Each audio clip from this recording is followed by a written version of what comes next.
We're All gonna talk right. to Ricky in Atlanta next. I've I've made the call. Hi, Ricky in Atlanta. How you doing? I'm doing pretty good. Here, let me just say Wonderful. first and foremost that I appreciate talking to you guys. I mean, I definitely respect you guys tremendously. Shannon Thank Q and you. Matt, man, I definitely appreciate Thank you. being given an opportunity to talk to you guys. Sure. So you Yeah, think thanks. What's up? Matt's wrong on morality, eh? Absolutely. Well, I think not can only we- is Matt wrong, I think that philosophers in general are wrong, and certainly theologians are wrong. I believe that hang on. we're trying to. Yeah, I'm sorry. So you think that I'm wrong, philosophers are wrong, and theologians are wrong? Everyone. Absolutely. Okay. Did you happen? I'm not doing this as a promotional thing, but did you happen to hear the episode of Shannon's show with Shannon, myself, and Scott Clifton from like a week ago? I did. I watched it. Okay. Recently. Great. Okay. Now we're all caught up on the same page. Teach me Yeah. a lesson, Ricky. Let's hear it. Now I can't wait because you've heard our positions, admittedly. So Right. what's up? So what I'm saying is that, especially if we're trying to come up with a secular morality, right? Mhm. What I'm saying is that for centuries, theologians and philosophers pretty much got the answer wrong, and that's why they couldn't reach a consensus. So I think it's probably best to try to frame morality, which we all feel instinctually, in a sort of scientific grounding as opposed to a philosophical, conceptual, or theological grounding. I mean, certainly deontology is wrong. If God does not exist, then deontology is clearly false. And I'm saying that philosophers were responding to that, and that pretty much poisoned the well. So when I think of, like, say, objective morality from the position of science, I'm thinking of something objective like gravity or evolution. These things are something that you can't opt out of. It's predictive of all past behavior of whatever it's talking about. It demonstrates what's presently taking place and is predictive of what's going to take place in the future. Okay. I'm So saying that can you we, can Ricky, actually can we get to framework- what your definition of morality is then? So we have some idea now of where you think we Yeah. can ground a position of morality, but what I don't have, which I think would be more interesting to talk about, is what you think morality is. I think too Right. many conversations about morality start off with just assuming everyone's talking about the same thing. So can we please start with what you think morality is and how you can ground it? Yeah, and if I can, real quick, I definitely want to hear your definition in this grounding. Yeah. But just listening to you, I'm like, you called in to say I was wrong, and yet you seem to be agreeing with me on having Sure too. an objective scientific grounding for it. So, yeah, give us a definition. Yeah, what's morality? Certainly. Okay, morality is, and what I'm saying is historically has been, whatever behaviors that lead to social cohesion is considered to be, amongst a group, is considered to be the good. And every behavior that leads to anything that is disjunctive to societal cohesion was considered to be the bad. Historically, I will presently, wholeheartedly, immediately, and with passion reject your definition of morality, because you know what can lead to social cohesion? Martial law. What's that? Martial law and an elimination of individual freedoms. Getting people to comply leads to social cohesion, and I don't find that to be particularly moral. So your definition of morality is summarily rejected at the outset. Okay, and I would say that when it comes to martial law, if it does lead to social cohesion, it would be good. But in general, martial law, for example, if the United States wanted to institute martial law now, that would not lead to social cohesion. There'd be a lot of people who would reject. But your argument is that in an consequently- instance where there is social cohesion, it would be good. So thinking about situations where it wouldn't be good doesn't negate the fact that that's your position. If you define morality as that which whatever behavior leads to social cohesion, that means that the foundation of morality for you is conformity. And that will never serve as a foundation for me. So we can disagree about morality all day long, but we're disagreeing at the foundational level, because I only care about social cohesion to the extent that it actually is the result of freedom being exercised with the eye on ultimately achieving a better world. And I'm not convinced that social cohesion is necessarily a path to a better world. Right. What I'm saying is that historically, a path to a better world was never considered to be what people thought of as moral. I'm saying that if Yep, we look but at I don't care about like, that either. contemporary society, Well, you know, for example, example, for example, most people have thought, or a good chunk of people have thought that morality is whatever is consistent with the mind of God, and I don't care about that either. So if I'm talking about well-being, and if that doesn't qualify as morality for somebody else, then I don't care about morality. You have to give me some reason to care about it, and you're starting with whatever behavior leads to social cohesion, and that is not a foundation that I would accept. I agree. I understand. Now, from my perspective, I'm saying that this, right? And I agree exactly with what you said. But what I'm saying is that historically, if you look at human behavior, the way we behaved, that's what we consider to be good. And anything contrary to that is what we consider to be evil. So in general, I understand your position. Like if you have no, Ricky, that's not true. That's not true. How do you figure? You just said that if we look at it historically, those things that we did historically are looked at as good. That's not the case. I think that when I look back at history, I see things that were good and things were bad. And I see people pronouncing things good that were definitely bad and pronouncing things bad that were good or neutral. So what happened in the past, how people viewed morality, is not particularly relevant or a barometer of what morality should be. I don't care what people thought was right and wrong in the past. I care about what's actually right and wrong in here and now. Right. And if you're saying that it has a consistent grounding, one sec, Ricky, one sec, sorry, I apologize.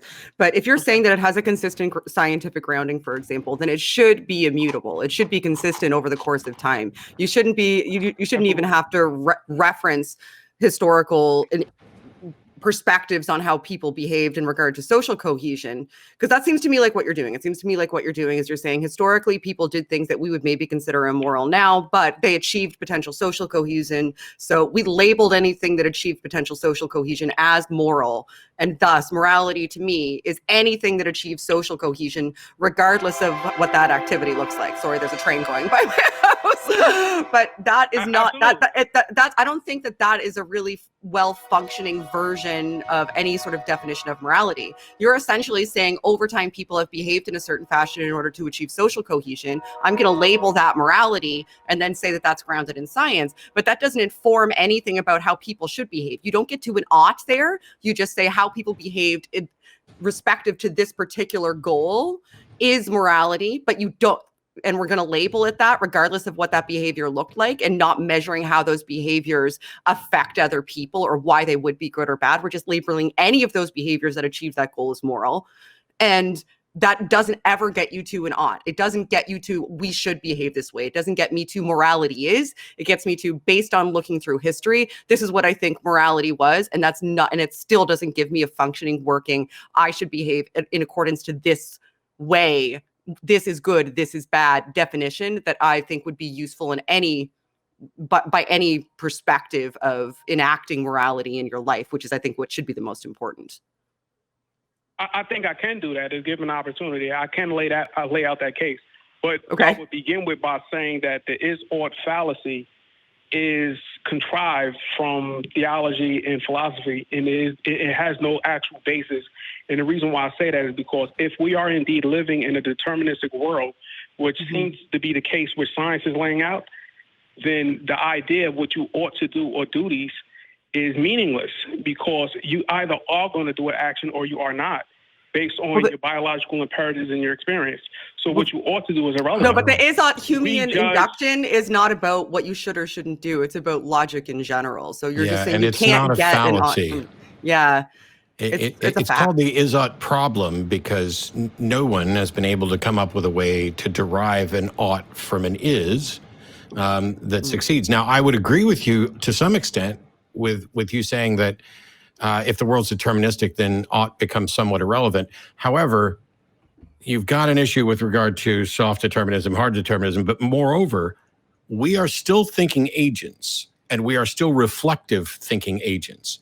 And so even if everything that I've ever done has been determined, I am still, to whatever extent, influenced by the things around me. And so if I'm convinced that this course of action leads to a better world, and I actually seek a better world, then I am the agent that can put that into practice. Meanwhile, one of the things I'm convinced of is that if I can convince other people about a path to a better world, that I can influence them. And determinism becomes irrelevant at that point, whether or not I was predetermined to try to argue morality with somebody and potentially change their mind becomes irrelevant.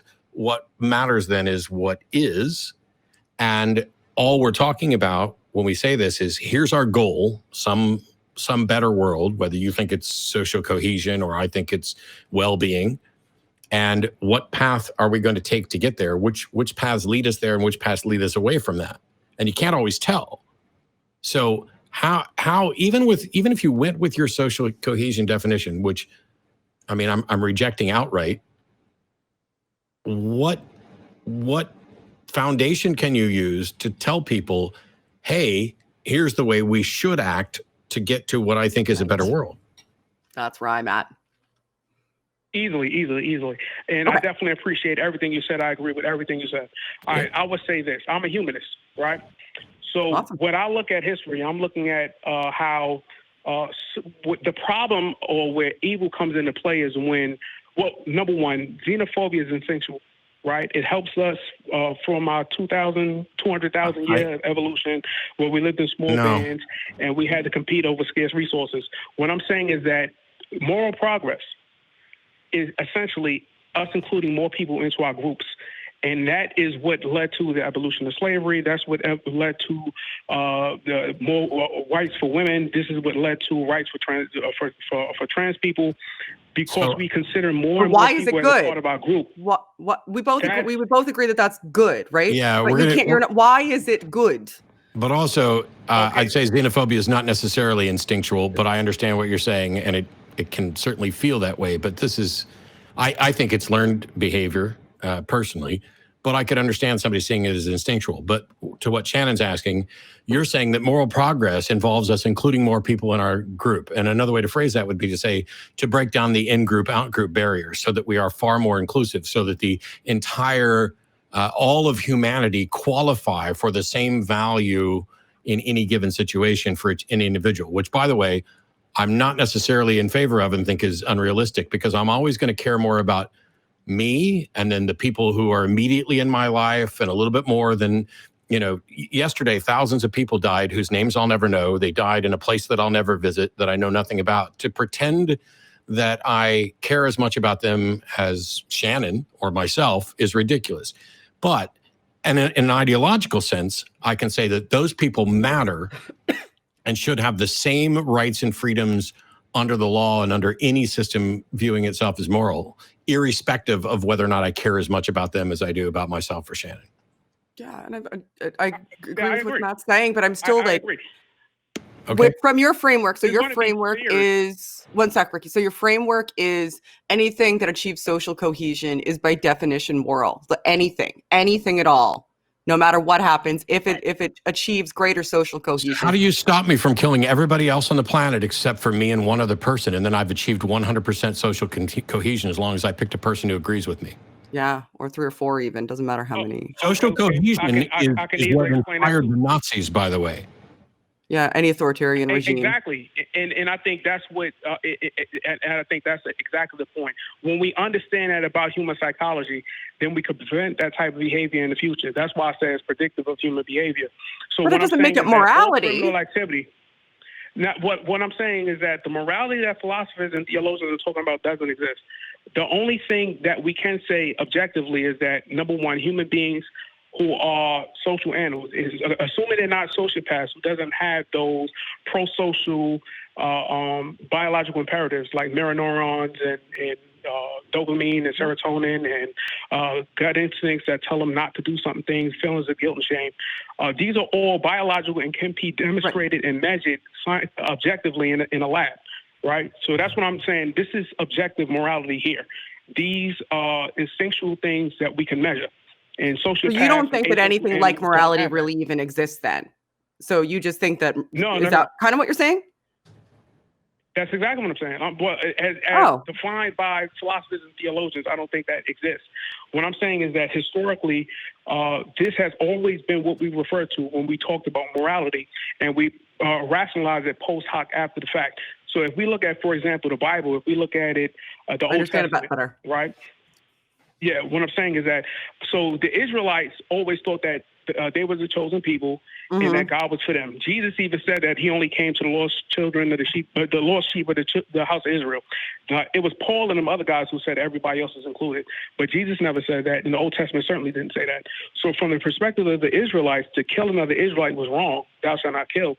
But to kill the Amalekites or the Canaanites, that didn't even factor into the metrics of what was good or bad, because they didn't see them as being a part of their social group. So what I'm saying is this explains past events. This also explains, like you said, the Nazis. So, of course, Hitler would have assumed what he was doing was good for the German people. But, of course, the Jews thought he was evil.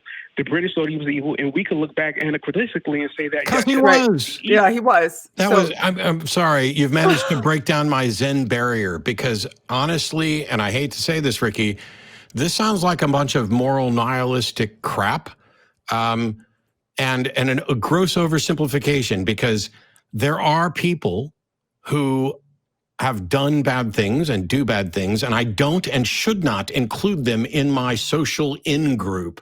I don't need to include violent, psychopathic murderers and rapists in my social in-group just for the sake of social cohesion. So you've got this model that wants to, let's break down the barriers between us and them. And my point is that there are still going to and should be some us versus them sorts of things.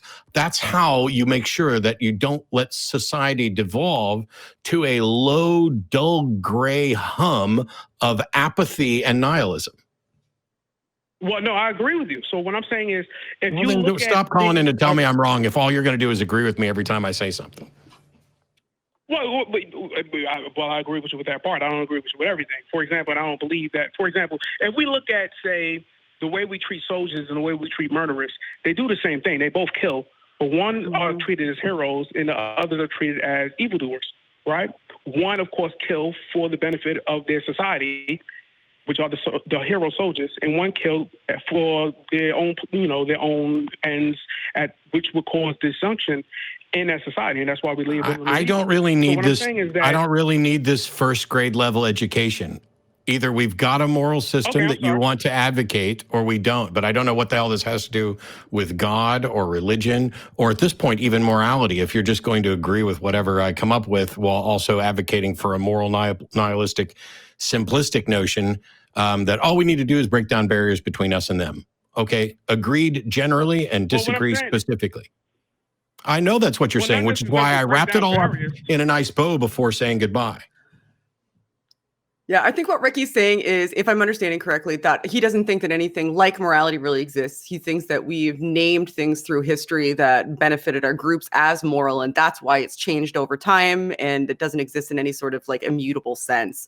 But it's always been something that was about social cohesion. So I actually don't even think that he's saying that you're wrong, because based on the conversation that you and I had the other day, that pretty much lines up. So I think that it was just like a confusing road to ultimately maybe agreement, really, because I don't think that Matt is wrong based on your perspective, because listening through, it sounds like you guys pretty much hold a similar. Well, except I'm not a moral nihilist. And I'm not going to go for simplistic notions of social cohesion. Right. And I'm not going to say that morality is something that could actually result in the Nazis being on the right side of things. So no, we're not that much in agreement. No, I meant the Nazis are wrong. You have no basis and no foundation to say the Nazis are wrong if your foundation for morality is whatever leads to social cohesion. You cannot say the Nazis were wrong. No, what I'm saying is that the highest good, of course, would be for all human beings to consider themselves as a part of the same social. That's just like your opinion, dude. Right, and I could justify that too. So I'm saying that that's what we ought. That's the whole point. You can't justify it. No. I can justify it by saying this: that human beings have value, and because human beings, human beings have value.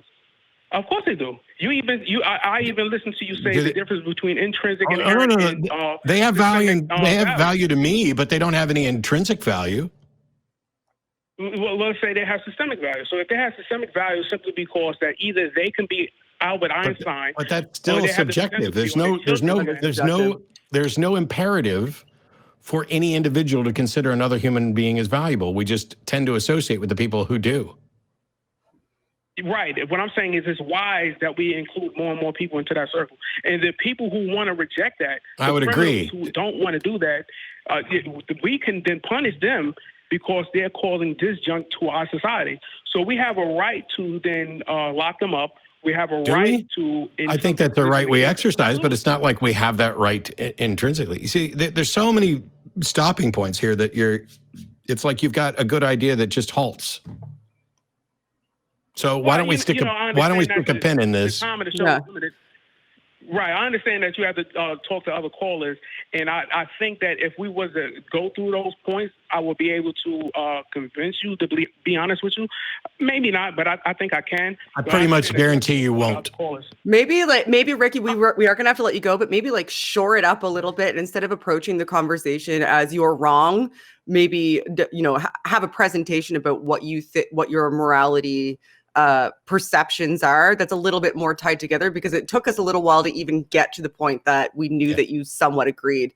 So I think that there's a communication gap there, but I'm starting to understand what you're saying. So we are gonna let you go. I do appreciate you calling. There's 700 other people apparently that want to talk to us today, and you broke Matt's zen. You did it. Good job, Ricky. Have a good rest of the day. Thank you. Can I just say one closing thing before I let y'all move on? Please, sir. All right, I just want to say that I was able to talk about this point more substantively with Ask Yourself on his Discord. Okay. I don't know if he's going to post it. I hope he does. But definitely, please, if you can get a chance to ask yourself on his Discord. I don't know who the hell that is or why I should care, but if somebody shows up and presents that their foundation of morality is social cohesion, and I reject it immediately and point out the problems with having that simplistic foundation, I don't think you're likely to convince me, and I'm not going to be the slightest bit impressed with a Discord discussion that goes down that path. A bad foundation's a bad foundation's a bad foundation. I think if you got a little more time to think about it, you would agree with me. But I think you're wrong. If you come up with something and I tell you why I don't accept it, I don't know what makes you think you can talk to me till I'm blue in the face and all of a sudden a bad idea becomes a good idea, because it just fucking doesn't. Thank you for calling, Ricky. Call back again. We do have to let you go. It was lovely chatting with you. Have a good evening. It's not like I didn't grasp the concept. I grasped it immediately, told you what was wrong with it. And you think that talking to me more is going to change my mind? No. Okay. I did break my zen, but you totally broke your zen. I don't think that I'm anywhere near a problematic anti-zen level. So please, you aren't. You are. Pick out a good one. I'm proud of you, actually. Pick out a good one. Okay.